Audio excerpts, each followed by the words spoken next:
Di bawah permukaan samudra yang tenang, terdapat jaringan saraf global yang membawa hampir 99% data internet dunia. Banyak yang membayangkan bahwa koneksi antar benua terjadi melalui satelit. Namun kenyataannya, tulang punggung peradaban digital kita adalah ribuan kilometer kabel serat optik yang tergeletak di dasar laut yang gelap dan bertekanan tinggi. Tantangan utama agar kabel ini tidak terputus saat melintasi samudra bukan hanya masalah jarak, melainkan bagaimana melindungi serat kaca yang setipis rambut manusia dari lingkungan paling ekstrim di bumi. Kunci utama ketahanan kabel bawah laut terletak pada desain berlapis yang sangat kompleks. Di bagian paling inti terdapat serat optik yang terbuat dari kaca silika murni. Serat ini sangat rapuh sehingga harus dibungkus dalam tabung baja atau aluminium yang sangat kuat untuk melindunginya dari tekanan hidrostatis yang dapat mencapai ribuan ton per meter persegi di kedalaman abisal. Setelah lapisan pelindung inti, kabel dibungkus lagi dengan polikarbonat, diikuti oleh penghalang air berupa aluminium dan kawat baja pilin yang memberikan kekuatan tarik atau tensile strength yang luar biasa agar kabel tidak terputus saat ditarik atau dipasang oleh kapal peletak kabel. Perbedaan ketebalan kabel di berbagai kedalaman samudra adalah strategi krusial lainnya. Di dasar laut dalam yang relatif stabil, kabel biasanya hanya memiliki diameter sebesar selang taman karena ancaman gangguan fisik sangat rendah. Namun, saat mendekati landas kontinen atau area pantai yang dangkal, kabel dipertebal dengan lapisan baja tambahan yang masif hingga seukuran paha manusia. Hal ini dilakukan untuk melindungi kabel dari jangkar kapal, jaring pukat harimau para nelayan, hingga gigitan hiu yang tertarik pada medan elektromagnetik lemah yang dihasilkan oleh arus listrik pada kabel. Selain perlindungan mekanis, masalah degradasi sinyal juga menjadi ancaman bagi kelangsungan data. Cahaya yang membawa data dalam serat optik akan melemah seiring bertambahnya jarak. Agar data tidak hilang di tengah samudra, setiap 50 hingga 100 km dipasang sebuah perangkat yang disebut repeater atau pengulang. Perangkat ini berfungsi layaknya pompa yang menguatkan kembali sinyal cahaya tersebut. Yang mengagumkan, repeater ini harus menerima pasokan listrik konvensional yang dikirim melalui konduktor tembaga di dalam kabel yang sama, membawa tegangan hingga ribuan volt dari stasiun pendaratan di daratan menuju tengah samudra tanpa mengalami kebocoran ke air laut yang konduktif. Interaksi antara material polimer modern, baja tahan karat, dan transmisi cahaya ini menciptakan sebuah mahakarya teknik yang mampu bertahan selama 25 tahun di bawah laut tanpa intervensi manusia secara langsung. Keberhasilan kabel internet bawah laut melintasi samudra tanpa terputus dimulai dari pemahaman mendalam mengenai metalurgi dan optika, memastikan bahwa data tetap mengalir meski berada di bawah tekanan ribuan atmosfer yang mampu menghancurkan kapal selam saling canggih sekalipun.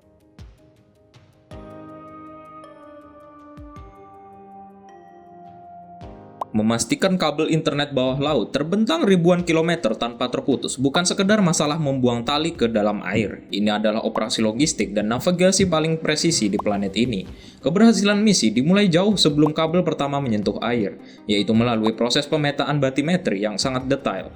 Para insinyur harus menemukan jalur sutra di dasar laut yang bebas dari aktivitas vulkanik bawah laut, palung yang terlalu dalam, serta lereng curam yang dapat menyebabkan tanah longsor bawah laut. Menggunakan sonar multibeam, kapal survei memetakan topografi dasar samudra dengan akurasi sentimeter untuk memastikan kabel diletakkan di atas permukaan yang stabil dan aman dari tegangan mekanis yang tidak perlu. Setelah jalur ditentukan, peran utama beralih ke kapal peletak kabel atau kabel laying ship, sebuah kapal khusus yang dirancang menyerupai pabrik terapung.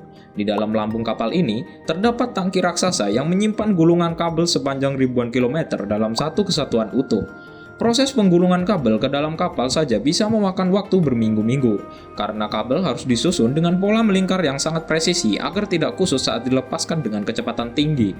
Kapal ini dilengkapi dengan sistem dynamic positioning yang menjaga posisi kapal tetap stabil terhadap koordinat GPS meskipun dihantam arus laut dan badai, memastikan kabel jatuh tepat di jalur yang telah direncanakan sebelumnya. Keajaiban raksasa yang paling krusial dalam proses ini adalah penggunaan submarine pillow atau bajak bawah laut. Di area yang lebih dangkal, dekat pantai, kabel tidak dibiarkan tergeletak begitu saja di permukaan dasar laut. Sebuah robot bajak raksasa diturunkan dari kapal untuk menggali parit di sedimen dasar laut, memasukkan kabel ke dalamnya, dan menguburnya kembali secara otomatis. Proses penguburan sedalam 1 hingga 3 meter ini adalah pertahanan utama terhadap ancaman terbesar bagi kabel, jaring pukat harimau nelayan, dan jangkar kapal besar yang terseret. Di kedalaman yang lebih dari 1.500 meter, di mana aktivitas manusia tidak lagi mencapai dasar, kabel baru dibiarkan tergeletak bebas di atas dataran abisal. Selain tantangan fisik, operasi ini juga melibatkan koordinasi geopolitik yang sangat rumit.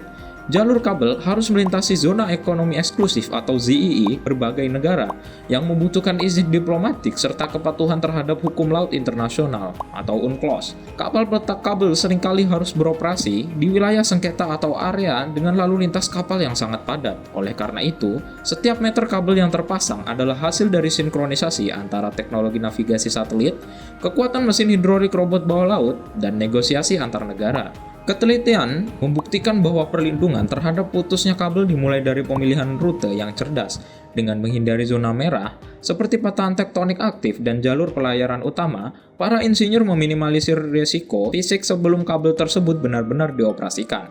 Kapal peletak kabel bukan hanya alat transportasi, melainkan instrumen presisi yang menjahit konektivitas antar benua di atas kanvas dasar samudra yang tak terduga.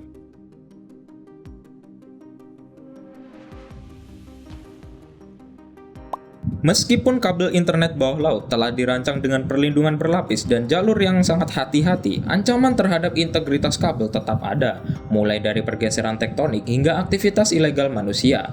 Agar internet global tidak lumpuh saat terjadi gangguan, para teknisi tidak menunggu laporan kerusakan secara manual.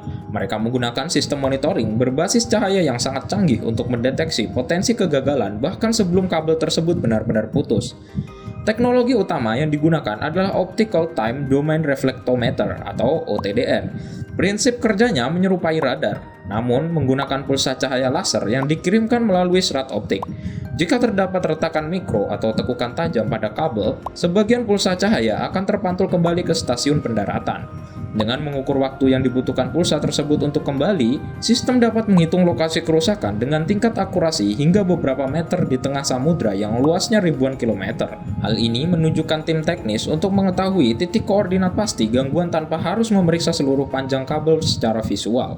Ketika kerusakan fisik terdeteksi dan kabel harus diperbaiki, operasi penyelamatan yang sangat kompleks pun dimulai. Kapal perbaikan kabel khusus dikerahkan menuju lokasi koordinat yang diberikan oleh sistem OTDR. Di lokasi tersebut, kapal akan menggunakan Remotely Operated Vehicle atau ROV, sebuah robot bawah laut yang dikendalikan dari jarak jauh untuk memotong bagian kabel yang rusak dan membawa ujung-ujungnya ke permukaan. Di kedalaman yang lebih dangkal, kapal mungkin menggunakan pengait raksasa atau grappling hook untuk mengangkat kabel ke geladak kapal. Proses penyambungan atau splicing di atas kapal adalah salah satu prosedur teknis paling teliti dalam industri telekomunikasi. Karena serat optik terbuat dari kaca silika murni, penyambungan dua ujung serat tidak bisa dilakukan dengan lem atau las biasa. Teknisi harus menggunakan mesin fusion splicer yang menggunakan busur listrik untuk melelehkan dua ujung kaca tersebut dan menyatukannya secara sempurna. Kesalahan penyambungan sebesar mikron saja dapat menyebabkan redaman sinyal yang fatal. Setelah serat optik tersambung, setiap lapisan pelindung mulai dari tabung baja hingga pembungkus polyethylene harus direkonstruksi ulang untuk memastikan bagian sambungan tersebut sekuat bagian kabel aslinya. Satu tantangan unik dalam perbaikan di tengah laut adalah tegangan listrik tinggi yang ada di dalam kabel. Kabel membawa arus untuk memberi daya pada repeater. Sebelum perbaikan dilakukan, aliran listrik harus diputus atau dialihkan melalui sistem redundasi untuk menjaga keselamatan teknisi. Selain itu, kecepatan adalah kunci, karena setiap detik gangguan kabel dapat berarti kerugian ekonomi jutaan dolar. Armada kapal perbaikan selalu dalam posisi siaga di titik-titik strategis dunia, siap berlayar dalam cuaca ekstrim sekalipun untuk menjamin bahwa urat nadi informasi dunia tetap tersambung dengan lancar.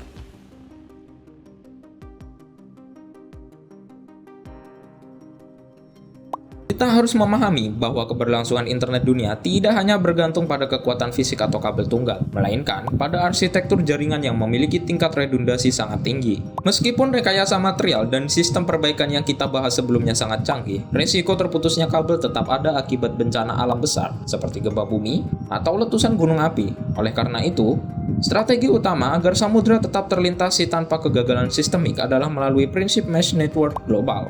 Redundasi ini memastikan bahwa jika satu kabel di Samudra Pasifik terputus, lalu lintas data secara otomatis akan dialihkan melalui rute alternatif di Samudra Hindia atau melintasi rute darat di benua lain. Sistem algoritma pada pusat data global mampu mendeteksi kegagalan jalur dalam hitungan milidetik dan mengalihkan paket data melalui jalur yang masih aktif. Inilah alasan mengapa meskipun sering terjadi kerusakan kabel akibat jangkar atau aktivitas tektonik, pengguna internet di seluruh dunia jarang merasakan pemadaman total. Keberhasilan konektivitas lintas samudra adalah kemenangan manajemen manajemen jaringan kolektif atas kerentanan fisik individu.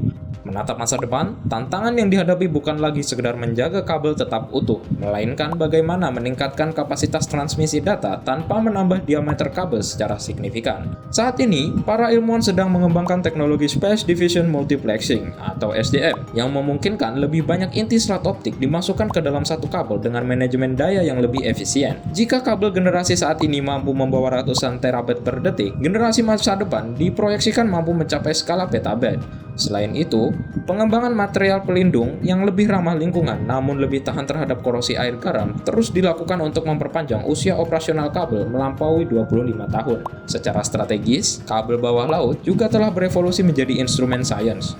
Proyek-proyek terbaru mulai mengintegrasikan sensor lingkungan pada kabel internet untuk memantau suhu laut, tekanan air, dan aktivitas seismik secara real-time. Dengan demikian, kabel yang menghubungkan benua ini tidak hanya berfungsi sebagai pengirim data digital, tetapi juga sebagai sistem peringatan dini tsunami dan alat pemantau perubahan iklim global. Kabel internet bawah laut telah bertransformasi dari sekedar infrastruktur komersial menjadi urat nadi vital bagi pengetahuan manusia. Sebagai kesimpulan, keberhasilan kabel internet melintasi samudra tanpa terputus adalah manifestasi dari puncak kecerdasan manusia dalam menaklukkan batas-batas alam. Ia adalah hasil kolaborasi antara ilmu material yang mampu menahan tekanan abisal, optika yang mampu mengirim cahaya sejauh ribuan kilometer, dan logistik kapal laut yang mampu menempatkan kabel dengan presisi milimeter di atas dasar laut yang tak terlihat. Selama samudra masih memisahkan benua, jaringan kabel ini akan tetap menjadi bukti bahwa komunikasi adalah kebutuhan dasar manusia yang layak diperjuangkan dengan rekayasa teknologi paling ekstrim sekalipun.